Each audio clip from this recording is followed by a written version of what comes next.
नमस्ते मित्रों, आप सबका एक बार फिर से स्वागत है आपके मनुस्मृति स्वाध्याय की कक्षा में।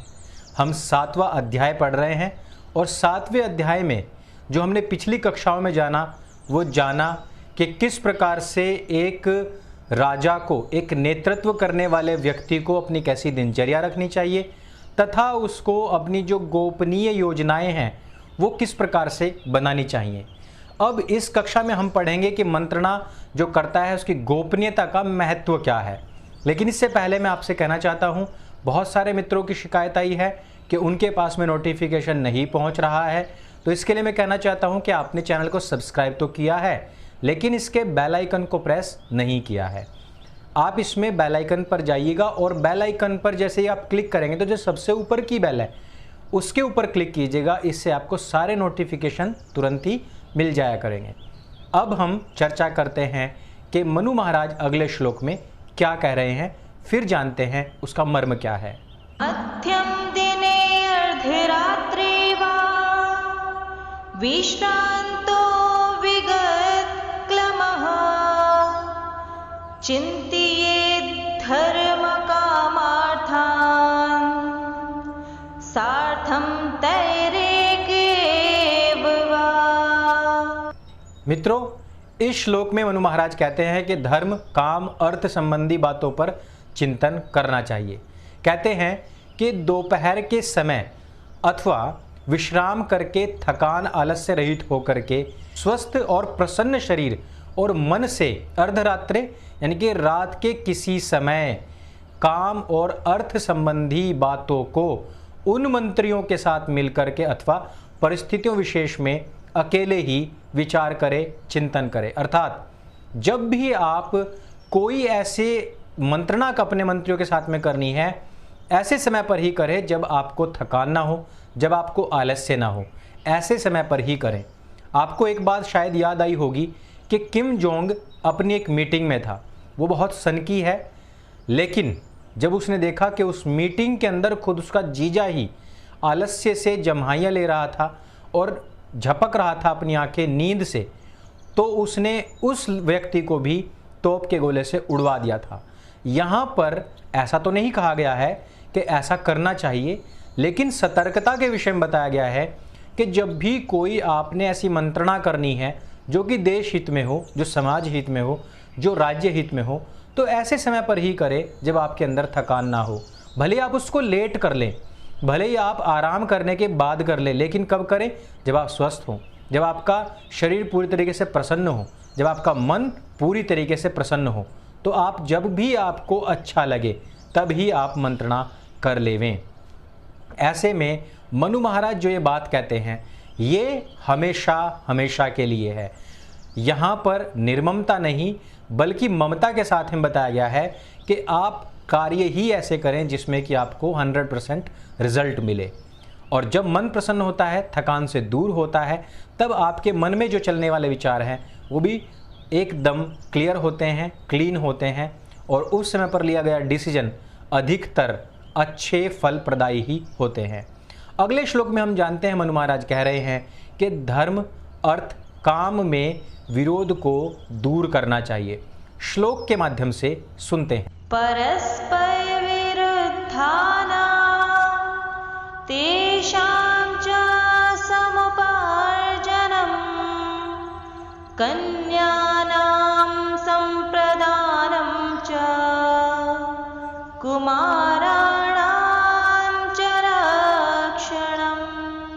दोस्तों, इस श्लोक में मनु महाराज कहते हैं और उस धर्म, अर्थ, काम में परस्पर विरोध आ पड़ने पर उसे दूर करना और उसमें अभिवृद्धि करना और कन्याओं और कुमारों का गुरुकुल में भेजना और उनकी सुरक्षा तथा विवाह व्यवस्था का भी विचार करना चाहिए।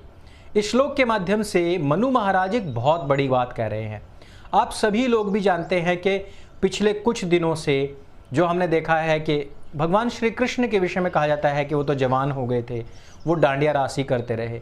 यदि हम इस श्लोक की और ज़्यादा व्याख्या में जाएं तो इसमें हमें लिखने में मिलता है कि राजा को ऐसा करना चाहिए कि सब कन्या, सब लड़कों को उक्त समय से उक्त समय तक ब्रह्मचर्य करके विद्वान कराना, यह राजा की जिम्मेदारी होता है। उसके राज्य में कोई भी अनपढ़ ना रहे, यह भी राजा की जिम्मेदारी होती है। जो कोई इस आज्ञा को ना माने, उसके माता पिता को दंड देना अर्थात राजा की आज्ञा से 8 वर्ष के पश्चात लड़की और लड़का किसी के भी घर में ना रह पावे, किंतु आचार्य कुल में ही रहते हैं, ऐसा निश्चित करे। जब तक कि समावर्तन का समय ना आ जावे तब तक उनका विवाह भी ना करे।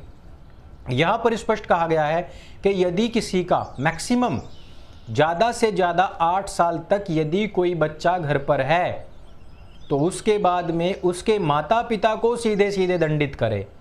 अब अगर हम भागवतों को सुनते हैं, इनमें क्या लिखा गया है कि जो श्री कृष्ण महाराज थे वो युवा हो गए थे, जवान हो गए थे, उसके बाद भी वो तो अपने घर में ही रहते थे, गायें चराते रहते थे और डांडिया रास करते रहते थे और गोपियाँ उनसे चिपकी रहती थी। ये कब आया? ये तब आया जब मुसलमानों ने, जो आयातित लोग थे, उन लोगों ने श्री कृष्ण महाराज का चरित्र लिखना शुरू किया। उससे पहले यदि आप महाभारत पढ़ेंगे तो उसमें आपको कहीं भी इन चीज़ों का जिक्र नहीं मिलता है। बाद में सिर्फ दिखाने के लिए क्या कहा जाता है कि सांदीपनी मुनि के गुरुकुल में वो गए और वहाँ पर भी ब्लूटूथ सिस्टम के द्वारा या फिर शेरिट के माध्यम से उनको सारा का सारा ज्ञान सांदीपनी मुनि जी ने दे दिया। यानी कि उनके सिर पर हाथ रखते हैं, ब्लू रेज निकलती हैं, वो नाटक में दिखाते हैं और उसी को हम आजकल हिंदू जो है असली मान लेते हैं कि उनमें वेद दर्शन उपनिषद सब भरते चले गए। यदि आप इन कथावाचकों से पूछेंगे कि ऐसा क्यों हुआ तो कहेंगे क्योंकि वो तो भगवान थे, तो उनको तो सब कुछ जल्दी आ गया। तो आप उनसे पूछिए कि यदि भगवान थे तो भगवान ने ही तो यह वेद उपनिषद दर्शन यह सब ईश्वर का ही तो ज्ञान है, तो यह उनको लेने की आवश्यकता ही क्यों पड़ी? क्योंकि वो तो उनके अंदर पहले से पहले ही था। तो फिर क्या भगवान भी ढोंग भरते हैं? क्या ये करने से उनको कुछ मिला? तो ये आपको कहेंगे कि नहीं नहीं नहीं नहीं, माया करनी थी ना, माया से दिखाना था लोगों को, माया से बताना था लोगों को कि वो भी यहाँ पर आते हैं तो सामान्य व्यक्ति की तरह ही पढ़ना पड़ता है। लेकिन इसमें माया कहाँ है?